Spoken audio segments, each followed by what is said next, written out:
അതിലൊന്ന് മൃദംഗ ശൈലേശ്വരി എന്ന് പറഞ്ഞൊരു ക്ഷേത്രമാണ്. മുഴക്കുന്ന് എന്നാണ് ആ കുന്നിൻ്റെ പേര്. അതിൻ്റെ മുകളിലാണ് ഈ മൃദംഗ ശൈലേശ്വരി ക്ഷേത്രം. ഈ ക്ഷേത്രം ദൂരെ നിന്ന് നോക്കിയാൽ ഒരു മൃദംഗത്തിൻ്റെ ഷേപ്പിലാണ് ആ കുന്ന് ഉള്ളത്.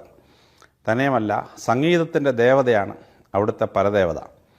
അപ്പം മൃദംഗ ശൈലേശ്വരി എന്ന് പറഞ്ഞാൽ സംഗീതത്തിൻ്റെ ദേവതയായിട്ടുള്ള ഒരു ഇതാണ്. മുഴക്കുന്നെന്ന സ്ഥലത്തിന് കേൾക്കുന്നത് തന്നെ ദേവതയുടെ സംഗീതം കൊണ്ട് മുഴങ്ങിയിരുന്ന സ്ഥലം എന്ന അർത്ഥത്തിലാണ് ഈ മുഴക്കുന്ന് ക്ഷേത്രം. പക്ഷേ ഈ മൃദംഗ ശൈലേശ്വരി ക്ഷേത്രത്തിനൊരു പ്രത്യേകത ഉണ്ട്. ആ പ്രത്യേകത എന്ന് ചോദിച്ചാൽ അവിടുത്തെ പ്രതിഷ്ഠ അല്ലെങ്കിൽ അവിടുത്തെ മെയിൻ സ്റ്റാച്യു ഒരു പഞ്ചലോക വിഗ്രഹമാണ്. ആ പഞ്ചലോക വിഗ്രഹത്തിന് ഒരു 1.5 കോടി രൂപ വില വരും. പക്ഷേ അവിടെ ഗാർഡുകളൊന്നുമില്ല. ഈ ക്ഷേത്രം അസാധ്യ കാര്യങ്ങളുടെ ഒരു ക്ഷേത്രമാണ്. അവിടെ പോയി പ്രാർത്ഥിച്ചാൽ എന്ത് കാര്യവും നടക്കും എന്നാണ് അവിടുത്തെ വിശ്വാസം. അത് ചില സമയത്തെങ്കിലും വളരെ ശരിയാണ് എന്ന് എനിക്കും കണ്ടുപിടിക്കാൻ പറ്റിയിട്ടുള്ളതാണ്. അപ്പോൾ ഈ കത്തോലിക്കാ സഭയിൽ സെൻറ്റ് ജൂഡ് എന്നൊരു വിശ്വാസമുണ്ട്. സെൻറ്റ് ജൂഡിനെ പ്രാർത്ഥിച്ചാൽ ഏത് ഇമ്പോസിബിളായ കാര്യവും നടക്കും എന്നാണ് കത്തോലിക്കർ വിശ്വസിക്കുന്നത്. എന്ന് പറഞ്ഞതുപോലെ ഇമ്പോസിബിൾസിൻ്റെ ഒരു ക്ഷേത്രമാണ് ഈ മൃദംഗ ശൈലേശ്വരി ക്ഷേത്രം. അവിടെ ഒരു ഗാർഡ് ഇടണം എന്ന് ഞാൻ പറഞ്ഞപ്പോൾ നാട്ടുകാരും അമ്പലാധികാരികളും അത് വേണ്ടെന്ന് പറഞ്ഞു. അങ്ങനെ ഇരിക്കുമ്പോൾ ഞാൻ തലശ്ശേരി ASP ആയിരിക്കുമ്പോൾ മൃദംഗ ശൈലേശ്വരി ക്ഷേത്രത്തിലെ പഞ്ചലോക വിഗ്രഹം മോഷണം പോയി. 24 മണിക്കൂർ കഴിഞ്ഞപ്പോൾ പാലക്കാട് റോഡിലെ ഒരു റോഡ് സൈഡിൽ ഈ 65 ലക്ഷം രൂപയായിട്ടുള്ള വിഗ്രഹം കൊണ്ട് വെച്ചിട്ട് അവിടെ ഒരു നോട്ട് എഴുതി വെച്ചിരുന്നു. ഇത് മൃദംഗ ശൈലേശ്വരി ക്ഷേത്രത്തിലെ വിഗ്രഹമാണ്. ഞങ്ങൾക്ക് ഈ വിഗ്രഹത്തെ മുമ്പോട്ട് കൊണ്ടുപോകാൻ പറ്റുന്നില്ല. ഇത് തിരിച്ചവിടെ കൊണ്ടുപോയി പ്ലേസ് ചെയ്യണം എന്ന് കള്ളന്മാരൊരു നോട്ട് എഴുതി റോഡ് സൈഡിൽ വെച്ചിട്ട് പോയി. അങ്ങനെ ഞങ്ങൾ പോലീസ് അവിടെ പോയി ആ വിഗ്രഹം റിക്കവർ ചെയ്ത് തിരിച്ചു കൊണ്ടുവന്ന് മൃദംഗ ശൈലേശ്വരി ക്ഷേത്രത്തിൽ പ്രതിഷ്ഠിച്ചു. ഒരു 3-4 വർഷം കഴിഞ്ഞ് ഞാൻ കണ്ണൂർ SP ആയി വന്നപ്പോൾ വീണ്ടും ഈ വിഗ്രഹം മോഷണം പോയി. പക്ഷേ ഇത്തവണ ഒരു 300 മീറ്റർ വരെ വിഗ്രഹം അവർ കൊണ്ടുപോകാൻ പറ്റുള്ളൂ. അവിടെ വിഗ്രഹം വെച്ചു. ഈ മോഷണം നടക്കുന്ന 2 സമയത്തും കള്ളന്മാരെ മലമൂത്ര വിസർജനം ചെയ്തതിൻ്റെ ലക്ഷണങ്ങളുണ്ടായിരുന്നു. അപ്പോൾ വിഗ്രഹം മോഷണം പോയി. രാവിലെ കണ്ടു. കുറച്ച് കഴിഞ്ഞിട്ട് ഈ 300 വാര അകലെ നിന്ന വിഗ്രഹം കണ്ടെത്തി തിരിച്ചു കൊണ്ടുവന്ന് പ്ലേസ് ചെയ്തു. 3ാമത് ഞാൻ DIG ആയി വന്നപ്പോൾ വീണ്ടും വിഗ്രഹം മോഷണം പോയി. ഇത്തവണ ആ വിഗ്രഹം വയനാട്ടിലെ കൽപ്പറ്റയിലുള്ള ഒരു ഹോട്ടലിൽ വരെ അവർ കൊണ്ടുപോയി, ഒരു ലോഡ്ജ് വരെ കൊണ്ടുപോയി.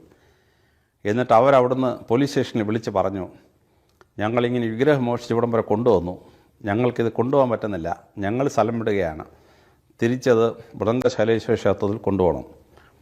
അങ്ങനെ കണ്ണൂരിൽ നിന്ന് പോലീസ് പോയി വയനാട്ടിൽ നിന്ന് ആ വിഗ്രഹം റിക്കവർ ചെയ്ത് തിരിച്ചു കൊണ്ടുവന്ന് പ്രതിഷ്ഠിച്ചു. ഈ 3 തവണയും മോഷ്ടിച്ച ഗാങ്ങിനെ കുറച്ചു കാലം കഴിഞ്ഞ് പോലീസിന് പിടികിട്ടിയപ്പോൾ അവരോട് ചോദിച്ചപ്പോൾ അവർ കാര്യങ്ങൾ പറഞ്ഞു.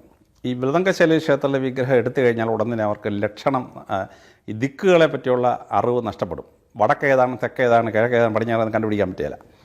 ഇവർ ഈ ദിക്കറിയാതെ ഇവർ കുഴങ്ങിപ്പോവുകയാണ്. തന്നെയുമല്ല, അവരുടെ ബവൽസിൻ്റെ കൺട്രോൾ അവർക്ക് നഷ്ടപ്പെടുകയാണ്. മലമൂത്ര വിസർജനം ചെയ്യാനുള്ള സ്പിഞ്ചേഴ്സിൻ്റെ കൺട്രോൾ അങ്ങ് നഷ്ടപ്പെടും. അപ്പോൾ അവരറിയാതെ മലവും മൂത്രവും പുറത്തു പോകും. അങ്ങനെയാണ് ഇവർക്ക് 3 തവണ ഇത് കൊണ്ടുപോകാനൊക്കാതെ ആയത് എന്നാണ്. അപ്പോൾ ഈ ഭഗവതിയുടെ കൺട്രോള് ശക്തി വളരെ ഭയങ്കരമായ ശക്തിയാണ്. അപ്പോൾ ഞാനതിൻ്റെ പൂജാരിമാരോട് ചോദിച്ചു, എന്താണ് ഈ ശക്തിയുടെ ഉറവിടം എന്ന്. അവർ പറഞ്ഞു, ഇതിനെ പ്രതിഷ്ഠിക്കുന്ന കർമ്മം സാറ് ശ്രദ്ധിച്ചിട്ടുണ്ടോ എന്ന് ചോദിച്ചു. അങ്ങനെ അവർ ആ പ്രതിഷ്ഠിക്കുന്ന കർമ്മത്തെപ്പറ്റി എനിക്ക് പറഞ്ഞു തന്നു. 42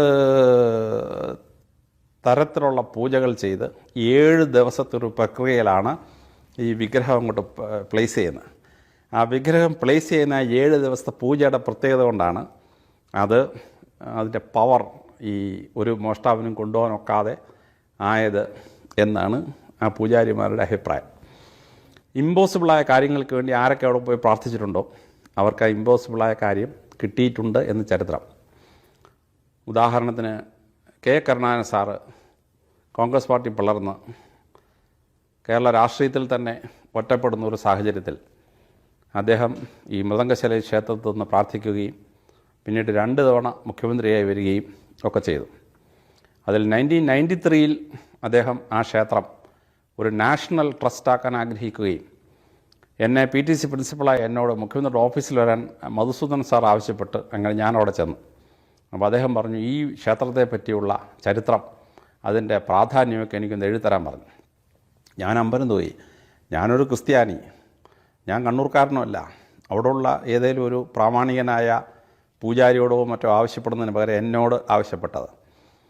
അപ്പോൾ അദ്ദേഹം പറഞ്ഞു, താൻ ആ ക്ഷേത്രത്തെപ്പറ്റി ഒരു പ്രസംഗം ചെയ്തവരോ എൻ്റെ അടുത്ത് ആളുകളൊക്കെ പറഞ്ഞു എന്നൊക്കെ പറഞ്ഞു. അങ്ങനെ ഞാനൊരു 6 പേജുള്ളൊരു നോട്ടുണ്ടാക്കി. കാര്യം കേന്ദ്ര ഗവൺമെൻറ് അയച്ചു കൊടുക്കാനാണ് എന്നോട് പറഞ്ഞിരുന്നത്. അതിൻ്റെ ഹിസ്റ്ററി, ഐഡലിൻ്റെ പ്രത്യേകത, അതിൻ്റെ മൃദംഗശൈലിയിൽ നിന്ന് ഓരോ പേരും വരാനുള്ള കാരണം, അതിവിടുത്തെ ദേവതയും സംഗീതവുമായിട്ടുള്ള ബന്ധം, അതെങ്ങനെയാണ് ഇമ്പോസിബിൾസിൻ്റെ ഗോഡസ് ആവുന്നത്, ഇങ്ങനെയൊക്കെയുള്ള വിശദമായ കാര്യങ്ങൾ പറഞ്ഞൊരു നോട്ട് കൊടുത്തു. അങ്ങനെ കരുണാകരൻ സാർ അത് ഡൽഹിക്ക് അയച്ചു കൊടുക്കുകയും മൃദംഗശൈലേശ്വരി ക്ഷേത്രം ഒരു നാഷണലൈസ്ഡ് ടെമ്പിളായി കേന്ദ്ര ഗവൺമെൻറ് കൺട്രോളിലാക്കുകയും ചെയ്തു. പഴശ്ശിരാജാവിൻ്റെ രാജകുടുംബത്തിൽപ്പെട്ട അംഗങ്ങൾക്ക് എത്രയോ ലക്ഷം രൂപ കേന്ദ്ര ഗവൺമെൻറ് നഷ്ടപരിഹാരം കൊടുക്കുകയും ചെയ്തു എന്നാണ് ഞാൻ അറിയുന്നത്. ശരിയാണോ തെറ്റാന്ന് ഞാൻ വെരിഫൈ ചെയ്യാൻ എനിക്ക് പറ്റിയിട്ടില്ല.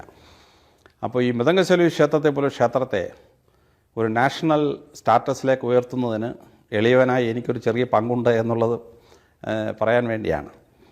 പിന്നീട് ജയറാം പടിക്കൽ സാറും മധുസൂദൻ സാറും രാജൻ കേസിൽപ്പെട്ട് സസ്പെൻഷനായി. 4 വർഷത്തിലേറെ അവർ സസ്പെൻഷനിലായിരുന്നു. അവസാനം അവർ 2 പേരും വന്ന് മൃദംഗശൈലേശ്വരി ക്ഷേത്രത്തിൽ ശയന പ്രദക്ഷിണം നടത്തുകയും അവസാനം 2 പേരും സർവീസിൽ തിരിച്ചു വരികയും 2 പേരും കേരളത്തിലെ സ്റ്റേറ്റ് പോലീസ് ചീഫ് ആവുകയും ചെയ്ത് റിട്ടയർ ചെയ്യുന്ന അവസ്ഥയുണ്ടായി. ഇത് രണ്ടും ഞാൻ പോലീസിൽ നിന്ന് 2 ഉദാഹരണം പറഞ്ഞെന്നുള്ളേ ഉള്ളൂ. ഈ സെൻറ്റ് ജൂഡിൽ കത്തോലിക്കർക്കുള്ള വിശ്വാസം പോലെ ഇമ്പോസിബിൾസായ കാര്യങ്ങൾക്ക് പ്രാർത്ഥനയ്ക്ക് ആളുകൾ വരുന്നൊരു ടെമ്പിളാണ്. ആ ടെമ്പിള് കണ്ടിട്ടില്ലാത്തവരൊന്ന് കാണുന്നത് വളരെ നല്ലതാണ്. മെയിൻ റോഡിൽ നിന്നൊരു 45 മീറ്റർ സ്ഥലം വയലിൽ കൂടെ ക്രോസ് ചെയ്തേ അവിടെ എത്താൻ പറ്റുള്ളൂ. വളരെ ഭംഗിയായി അതിൻ്റെ ആർക്കിയോളജിക്കൽ കൺസ്ട്രക്ഷനൊക്കെ അത്ഭുതകരമായ ഒരു കൺസ്ട്രക്ഷനാണ്.